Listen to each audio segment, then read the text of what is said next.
holiday weekend and people have busy lives and lots to do, so I really appreciate you taking the time to be here. I also want to welcome our friends from Montreal as well for making the journey up. And I want to thank the friends of Sinn Fein for making today's gathering possible. Now, we meet here at a great time of opportunity for the Irish nation, the opportunity to build a new and united Ireland, the dream of generations at home and those who have left our shores, like many here today. The Good Friday Agreement presents a democratic and peaceful pathway to Irish unity, and it places the constitutional future of our island in the hands of the people. That's in the hands of all of the people living on the island and our Irish diaspora as well. It provides for referendums north and south if the majority of voters in each jurisdiction vote for unity, then the governments are obliged to act. The governments have the power to call unity referendums at any time. There is a further provision that compels the British Secretary of State to order a referendum when it looks like the constitutional change is likely.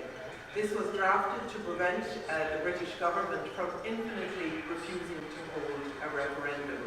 Now, the criteria for when the British are compelled to hold a referendum is vaguely defined within the agreement. The other relevant provision is that there cannot be a further referendum within 7 years of a previous one. The Good Friday Agreement is an international agreement between the two governments and endorsed by all of the main parties in Ireland, with the exception of the DUP, the Democratic Unionist Party.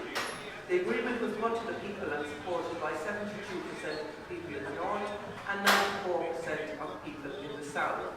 It is the will of the people of Ireland, including the right to unity referendums. The pathway to unity is mapped out. Secure and win unity referendums both north and south. You might ask, what has this got to do with Canada and the people that are here today? Well, first of all, Canada has skin in the game.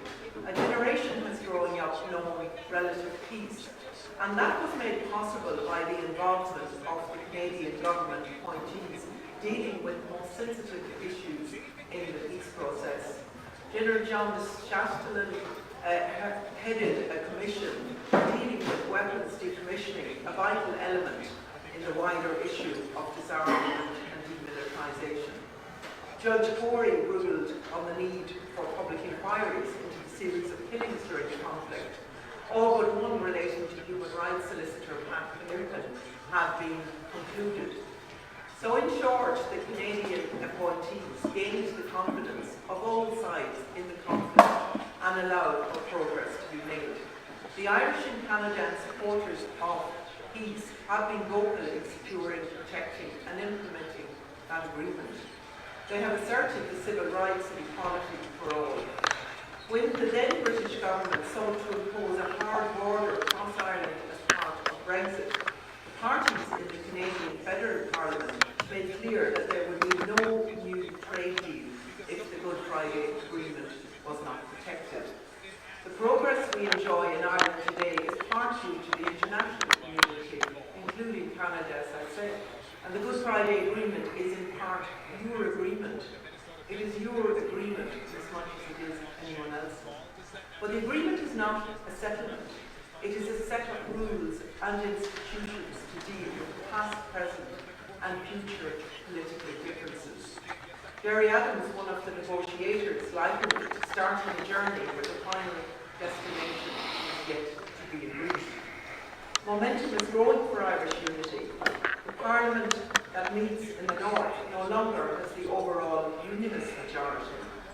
Its government is headed up by a United Islander, and that's my party colleague in Sinn Féin, Vice President Michelle O'Neill, who is the First Minister. All has changed.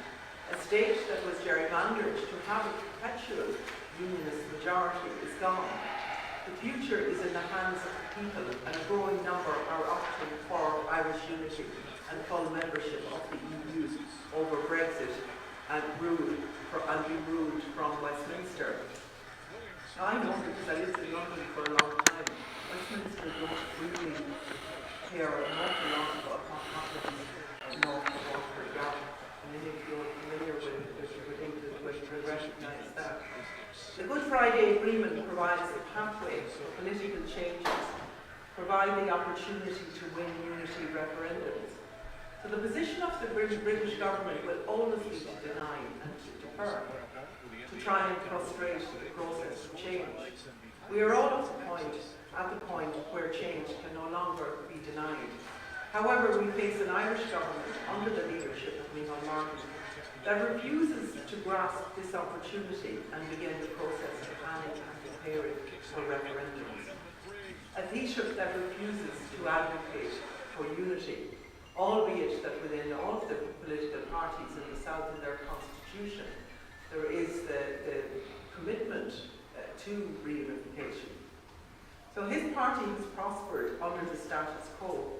They place party position over the national interest, and unity is in the national interest, and that is borne out more and more by some of the academic reports that we've done, a lot of the research that's been done by the ESRI in terms of the economics of an All Ireland.